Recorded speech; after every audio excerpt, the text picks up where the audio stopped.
Another head coach fired after week 9. Didn't really see this coming. Breaking news as we started recording this podcast. Frank Reich is out with the Indianapolis Colts.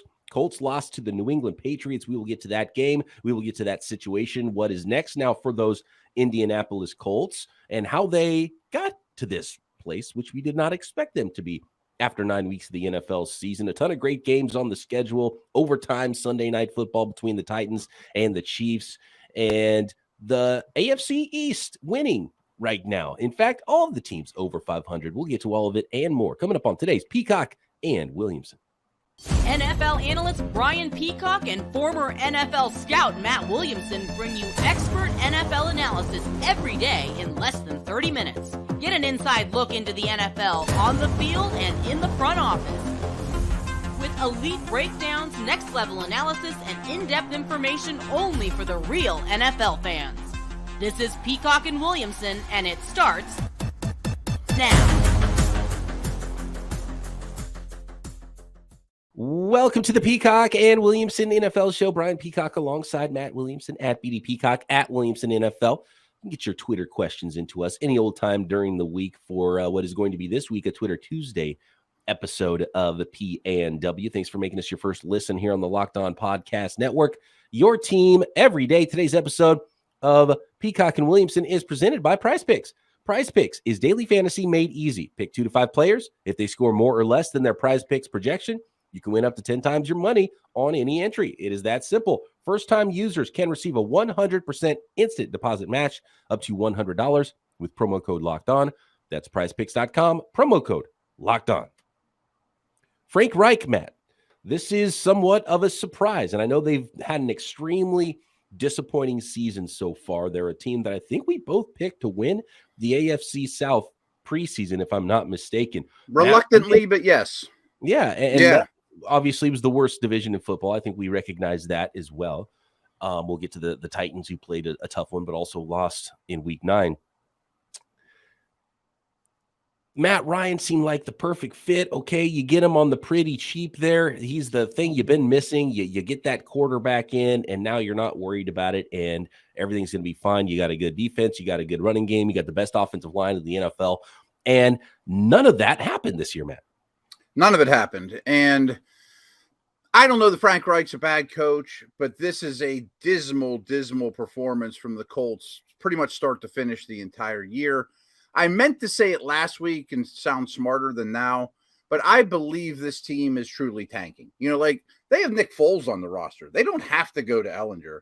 I bet, I mean, I'm totally spitballing here, that Jonathan Taylor could play if this was a playoff game. Now, are we going to see him the rest of the year? Like, I just think who their owner is. I mean, we'll call him a volatile owner, an aggressive, whatever. I think we understand what we're dealing with here, that I think he's looking at this thing and just says, screw it. I am done. We're going to pick in the top of the draft. I'm going to finally get a young quarterback. I'm tired of this nonsense. This is unbelievable. And the only way to do it is to totally lose every game.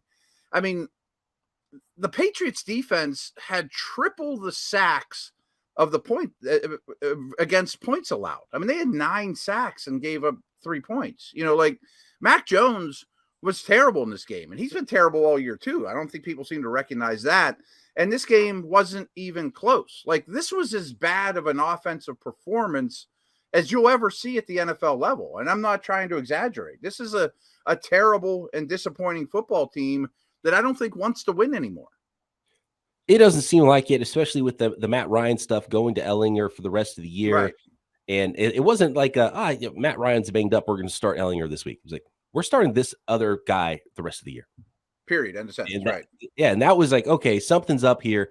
You muster 1 field goal against the New England Patriots in this game, 26-3 final, the Patriots over the Colts. The Colts fall to 3-5-1 now on the season. They're not out of it. The San Francisco 49ers were 3-5 after 8 weeks last year and were in the NFC Championship game, right? So just that alone isn't enough. It wasn't like they were 0-9 after 9 weeks of the season, but it was bad enough, and there was some ineptitude, and you have an offensive-minded coach who I thought was a pretty good coach, right? I think he'll get snapped up again, but now he's been fired from 2 jobs with teams that thought they were going to be competing for a title that underachieved, and now he's been let go from both of those now in Philly and Indianapolis. So maybe he's not as good of a coach as we thought. And Chris Ballard, I thought he was one of the top couple of GMs in the NFL, been drafting so well. Maybe he's not as good of a GM and hasn't put the team together as well as we had thought. So maybe just all of it isn't as good, and somehow we got duped by the Colts coming into the year. Maybe. I tend to believe, though, that there was a foundation here. The Buckners and Quentin Nelsons and Pittmans and Taylors and Leonard and a decent secondary. I don't exactly know why this is so bad. And you're right. I'm sitting here, as you mentioned, and you said, well, they're actually not out of it. And I chuckled to myself. They have 3.5 wins. They're a game and a half behind 500. They're not out of it. They're not going to win anything with this quarterback situation. And their O-line is just horrendous start to finish this year. Like, I don't regret picking them to win the division. I thought this was a solid organization that had some staying power and a foundation overall. I wonder, this doesn't excuse any of it, but I can't harp on enough how big a deal the Andrew Luck retirement was. Like, I think Andrew Luck would be right there with Allen and Mahomes as Hall of Fame-like guys in his prime. And it's been a long time. So again, that doesn't excuse everything since, but Reich vouches for Wentz. And then I'm sure he vouches for Ryan and Rivers in between. Like, if Luck just says, I like playing football, I'm going to keep doing it, everything is so, the butterfly effect is just so drastic. Again, that's not an excuse for where they're at now. We've got a question I've already seen about the Colts and team building here after this firing of Frank Reich that we're going to get to on tomorrow's show. So we can move on from the Colts here, and we'll have more time to think about this before we get to our Twitter Tuesday episode. But Matt, this is an interesting one. The Colts now officially in tank mode. We'll see where they end up drafting, what the direction of this team is. But a lot of times what you see in this situation is, well, pressure's on me now. So if you're Chris Ballard, this is your last shot. It's sort of my last thought here on this one. Chris Ballard's last shot to pick a head coach, right? Because you can only change quarterbacks and coaches so many times before it gets back to the GM. Do we think Ballard is safe? It's a pretty volatile organization. Yeah. I would think that he's so well thought of in NFL circles that he is safe. And I think that's what this signals, because otherwise ownership is always going to have a hand in firing a head coach or a GM. Chris Ballard. Sure. Chris Ballard doesn't call it or say, hey, we're firing Frank today. Oh, of course. So if Ballard wasn't safe, I would think they both get axed at the end of the time together, kind of thing. Maybe. Do you think it's to the point where they regret letting the trade deadline go and not trading DeForest Buckner and Quentin Nelson and Leonard? Or do you keep those guys and try to throw the second overall pick in the mix? That's what I would do. Yeah, if you're truly tanking, then you need more draft picks because it just helps you do whatever you need to accomplish, unless they think this is a quick fix. So again, and that's where the GM comes in, because the GM probably doesn't want to start over from zero. More on that tomorrow on Tuesday's episode of Peacock and Williamson. We'll get into the team building aspect of where the Indianapolis Colts are exactly right now. We brought up those New England Patriots now at 5-4 on the season, Matt. Next, let's talk about the AFC East, because all 4 teams in the AFC East now have winning records, including a big upset win for the New York Jets over the Buffalo Bills. We had a great prime timer going into overtime between the Titans and the Chiefs, and the old timers game, as Matt called it, which I think is fantastic, with the Rams and the Buccaneers on Sunday as well. And Aaron Rodgers just throwing interceptions like we have never seen against the Detroit Lions. So much to get to on today's episode of Peacock and Williamson. PrizePicks is daily fantasy made easy. How easy is it? Well, entries can be made in 60 seconds or less. And all you do, you're not picking an entire roster of players with PrizePicks. All you do is you pick 2 to 5 players. If they score more or less than their PrizePicks projection, you can win up to 10 times your money on any entry. So you look it up. I'm looking it up right now on my phone. I could make an entry while I'm reading this ad right now. And Lamar Jackson, 210.5 yards. Simple. Is he going to have more than 210.5 yards on Monday Night Football, or less than 210.5 yards passing on Monday Night Football? How about 230 for Andy Dalton? I might take the under on both of those. I don't like the way that either one of those offenses is going right now, but you can play too. You pick 2 to 5 players. If they score more or less than their PrizePicks projection, you win. No competing against other people. This isn't a huge pool of fantasy players and sharks and people that have multiple entries. No, it's just you against those projections. NFL, NBA, Major League Baseball, NHL, PGA, college sports, motor sports, combat sports, you name it, you can find projections at PrizePicks.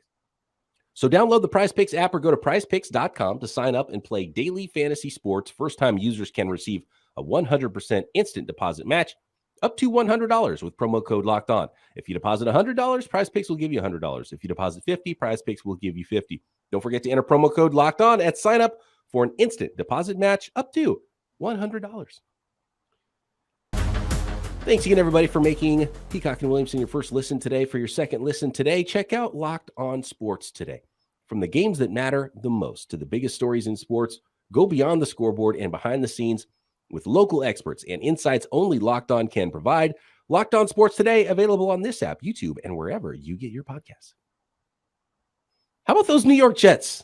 Matt, did you see this one coming? The New York Jets improving to 6-3. They beat the Buffalo Bills, who now fall to 6-2 on the year. That is tight. That means the Buffalo Bills only have a half-game lead in the East on those Jets. 20-17, the final.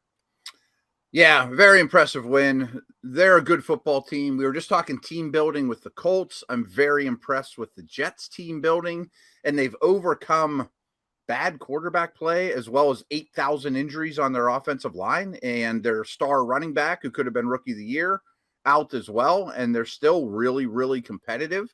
This is an excellent defense. I mean, Sauce Gardner is going to be the defensive rookie of the year. I think I just mentioned rookie of the year on offense. I think Garrett Wilson still has a chance to win it, even though Hall's out of the equation. Is Salah the coach of the year? I think he's right in the mix there as well. Again, Wilson played a little better in this one, but it was mostly the defense. I'm not worried at all about Buffalo, so don't take this the wrong way. But if they get derailed, or when they get derailed, it'll be a situation like this where, again, they're a great football team with probably the greatest of 1 or 2 players on the planet.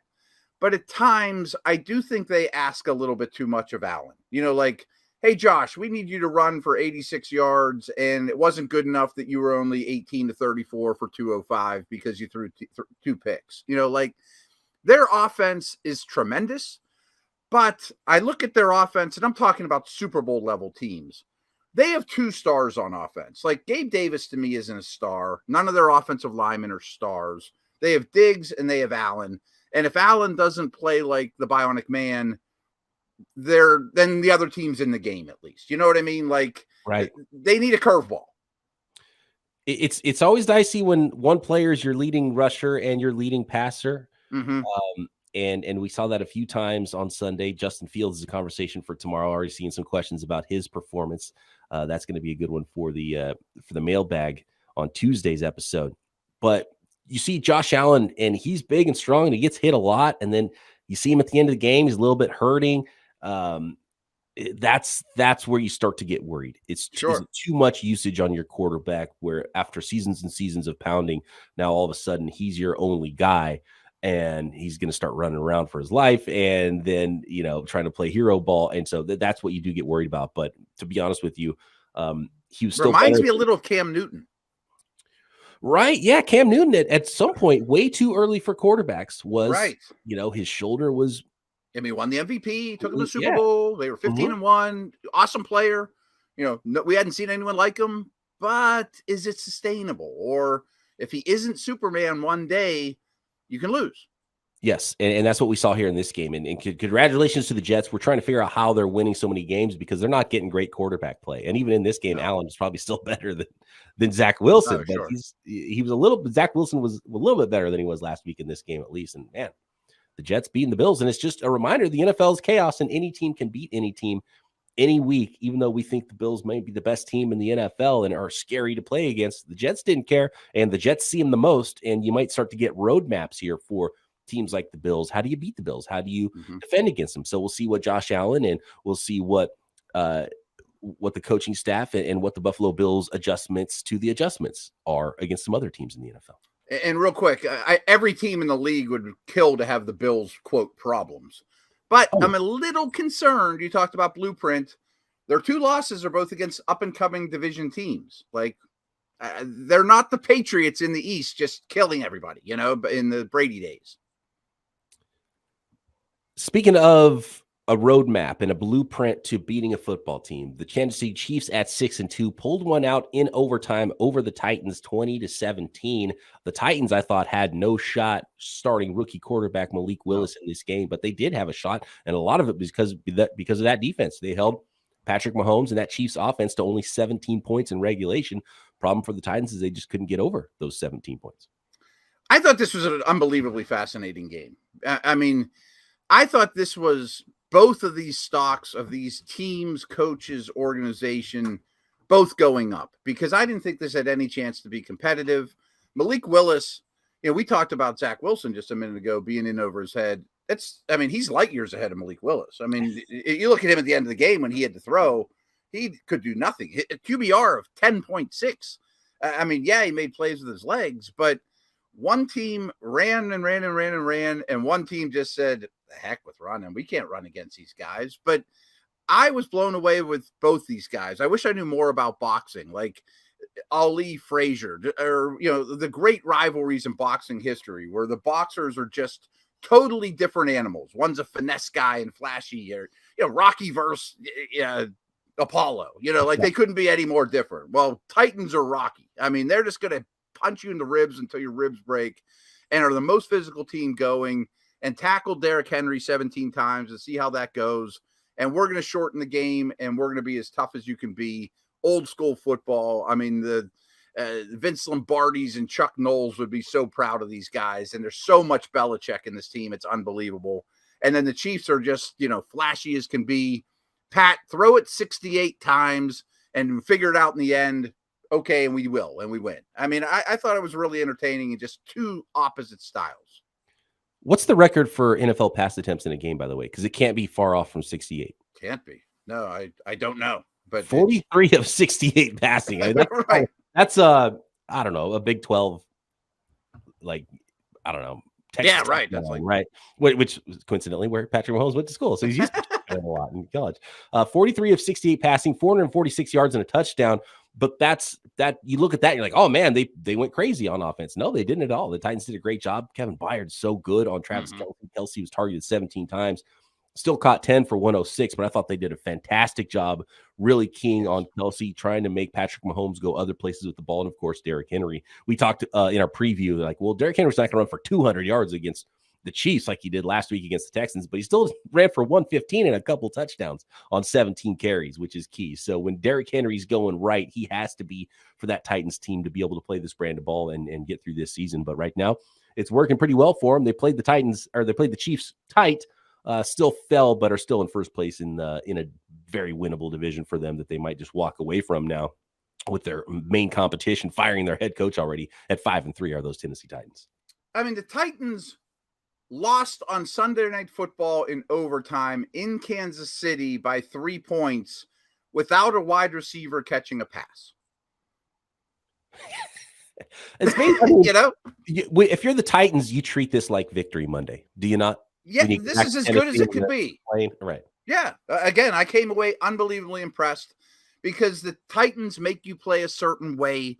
They're the hockey team that wants to get your star in the penalty box and get under your skin and beat the crap out of you in front of the net, and are a little dirty. And you can see him fighting before the game. I'm sure Vrabel's like, great, we got him right where we want him, and the Chiefs still were able to pull out a victory. I think both these teams are moved up my board for this. And a really great message from Vrabel too is like, we just got to play our brand of football. And if we just get okay quarterback play, we're golden. We're good. Right. So, and he made 2 throws, but that wasn't close to okay quarterback play. Right. Tannehill might win this game. You like some of the things you see from Willis. He just needs a lot of time. And it's tough because it's hard to win and develop a quarterback at the same time. Right. I thought this was going to be a total lost year for Tennessee, and they're hard to play against. They're really hard to play against. And in the end, might be perfect that they get Willis some playing time, but then when Tannehill's healthy, they'll be able to go back to Tannehill and still have a playoff run, but still have gotten their young quarterback some much needed experience in the NFL. And it would shock me, say Tannehill's back 100%. I would still have a package for 10 plays for Willis because that's a different. I mean, you might as well put it up on the scoreboard. We'll run the ball, but so what? Stop it. Yeah, because when you're playing the Titans, you already know. Right. It's like, well, they're going to give it to Derrick Henry anyway, so might as well let's make it 11-on-11 football instead of 10-on-11 football. Exactly. So, I mean, that's a difficult package to play against. It's just not a foundation. Next, let's talk about the old guys in the NFL, Tom Brady and the Buccaneers, and 3 interceptions. What was going on there with Aaron Rodgers and the Green Bay Packers, who are in a very bad place? Next. BetOnline is your number one source for betting football and the start of this new NBA basketball season and college basketball getting going. Find all the latest player developments, team matchups, news, podcasts, in-depth analysis on every single game, NFL football, college football. Of course, the Major League Baseball season is over now. Congratulations, by the way, to Dusty Baker on winning the World Series. I saw Dusty Baker, speaking of Matt, old-timers games, I saw when I was a kid in the 90s, I saw Dusty Baker play in an old-timers game and hit a home run at Kansas Park. He was actually playing for the Dodgers against my San Francisco Giants at the time, even though he was coaching at the time for the Giants. But saw the old guy player back in his day. Hit a home run. Oh, yeah, he was a hitter. That guy knows hitting. That is for sure. And as always, BetOnline remains your continued source for all your sports wagering information and live betting and up-to-the-minute scores for every sport out there. Maybe you won't win $75 million like the one gentleman did that made crazy bets on the Astros to win the World Series. That was insane. That is nuts. But you could definitely win some cash. And get informed before you make those bets at BetOnline, the fastest and easiest way to check in on all your favorite games and events, including MMA, boxing, golf, and live in-game betting and esports as well. Get over to the website today or use your mobile device to learn more. BetOnline, where the game starts. I don't know how much Aaron Rodgers and Tom Brady have left in the tank, Matt, but if I was judging it just by what I've seen this season, I would say they're both done after this year. But I have a feeling maybe neither one of them is going to be. Well, I think Stafford needs to be thrown in that mix as well. You said Rodgers and Brady, right? Yeah. I mean, Rodgers' numbers are horrific, and he's loves to blame everybody but himself. But he's like, I think he's 28th in QBR. He's last in the league in red zone offense. But I want to kind of stick with the Rams-Bucks. I mean, let's start there. Yeah, I mean, this looks like the Dusty Baker thing you said, or Gordie Howe out there as a 60-year-old skating around in an old-timers game. Like, these guys are shot. You know, I could see either one of these teams, more likely the Bucks, putting some wins together, getting in the playoffs, maybe even winning their bad division, and then get beat pretty bad by Dallas or Philly or somebody in the postseason. And people will be like, oh, that wasn't as bad. But in the end, this is the end of a run for both these teams. And I haven't studied it heavily. That'll be an off-season project. But these cap situations and available draft picks and guys under contract, especially for the Rams, is horrific going forward. Like, they all went all in, and Brady got a ring with the Bucs, Stafford got a ring with the Rams, so it's worth it. But these franchises might be picking in the top 5 the next couple years. Like, it's gotten to that point. It's the end of an excellent run. Romo kept harping on this during the game, probably too much, and I understand why. Boy, Brady's as good as he's ever been. Brady's fine still. He's not as good as he's ever been. No, definitely. He's much better than Rodgers and Stafford right now. I'll go that far. But he's not as good as he's ever been. Stafford looks like he's hurt. They have no running game whatsoever. And how many times on this podcast have we said Cooper Kupp is their entire offense? And everyone in the world tries to stop him, and you can't. But if he misses a series or a game, they may not get another yard. Their offensive line at this point, which is why I'm not even going out on a limb to say the Rams are done this year, because they're done. The trade deadline's come and gone. They weren't even trying to get offensive linemen. Apparently, they were going with, and that's a conversation for our Twitter Tuesday as well. Is the trades that didn't happen at the deadline? One of them with the Rams trying to give up a lot to go get Brian Burns, and they could absolutely use a pass rusher there, the Rams. But that's another thing. They need a lot of stuff. So their defense is worse. Their pass coverage is worse. Their quarterback play is worse. Is he hurt, or is it just because of the offensive line being so bad and the lack of weapons on offense? So I don't know how this team could possibly get better right now. This team looks completely shot, and you're not going to be able to fix 4/5 of your offensive line in November. So it looks to me like the Rams are done. And I thought the Buccaneers were done, but luckily they were able to run into the Rams, who were in a worse spot. Tom Brady was sort of, and it was a comeback touchdown drive for Tom Brady, but the Rams kind of allowed him to do it in a way too, So I wasn't even that impressed with Tom Brady in this game. And you know who I'm definitely not impressed with, who might be more done, even though he's 15 years younger, is Leonard Fournette. Oh, he's shot too. Is he 260 pounds again? Because remember, that was the story in the offseason, is how much he weighed. It just doesn't look right. They can't run the ball at all. It's so one-dimensional. And they've got the playmakers, at least, it seems like. So I feel better about the Bucs than the Rams, and that's what we talked about in the preview for this game. But I don't feel great about either one of these teams. No, I don't think either is a contender. I feel much better about the Bucs than the Rams. It was nice that Brady could mount that nice, very, very nice drive to win the game. But you're right. I mean, I hate to say this because I don't know the human being, but Fournette just screams, signs a big contract, and just put it in neutral. Who cares anymore? To me, it's clear they got to go to rookie running back Rachaad White, at least a lot more, if not make him the number one back there, because they've got to do something. Because there's another one like this is not what you want from your quarterback, even if you have a superstar. Patrick Mahomes throwing the ball 68 times. That's not a great recipe for winning in the NFL. Tom Brady throwing the ball 58 times, for only 280 yards. That's not the recipe to win in the NFL, trying to use the short passes, the run. You got to be able to be more balanced, and the Buccaneers are just not right now. Maybe the rookie running back could be the have to make the move for them there. You have to make the move. I mean, at least he has a little bit of juice, and he's a good receiver too. Yes. But I mean, the Rams run for 68 yards on 24 carries, and Stafford only completes 13 passes on top of that. Like, awful offense. I mean, it's not the Colts level this week, but it's one of the bottom 5 offenses in the league, in my opinion, and it's not savable. It's not going to shock me at all whenever it comes out. When they're eliminated, Matthew Stafford's getting shut down for elbow surgery. Right. Like that seems like it's just begging to happen. The Green Bay Packers lose to the Detroit Lions, Matt, 15-9. At one point, I was like, wait, is this the Tigers against the Brewers? What's going on? It was 8-0 at halftime. 15-9. Aaron Rodgers threw an interception to a defensive end. Like, what? This is bad. Is there a way out of this for Rodgers and the Packers? Because you can't put it all in just, we lost Devontae Adams and we're trying to figure things out a wide receiver, which is a part of it, but that's not the entirety of it. You have said so many wonderful things on this podcast, but none better than what you said last week of what should have happened at the trade deadline is Devontae Adams goes back to the Packers.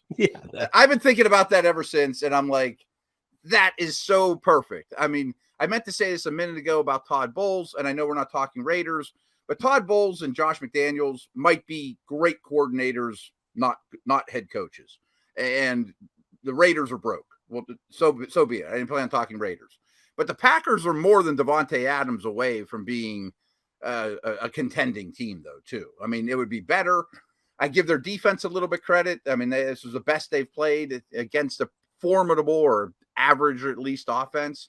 But Rodgers is doing crazy things in the pocket and isn't, throwing picks and doesn't look the same at all. I mean, he's not elevating anyone around them. The line's not okay. The receivers aren't okay. The running game isn't okay. But he's not okay. It's not, he's as much of an anchor as anything on the offense. I hate to say it. Does not look good right now. And Aaron Rodgers does not look like himself playing, unlike Aaron Rodgers, who's I think the stat was he's been averaging 3.5 interceptions per season, and he threw 3 in the first half against the Lions in this game. Don't quote me, but I think he's last in EPA in the red zone of all quarterbacks. Yeah, multiple red zone interceptions too. Like, put some points on the board, you win that game. Just don't pick it off. Kick a field goal, something.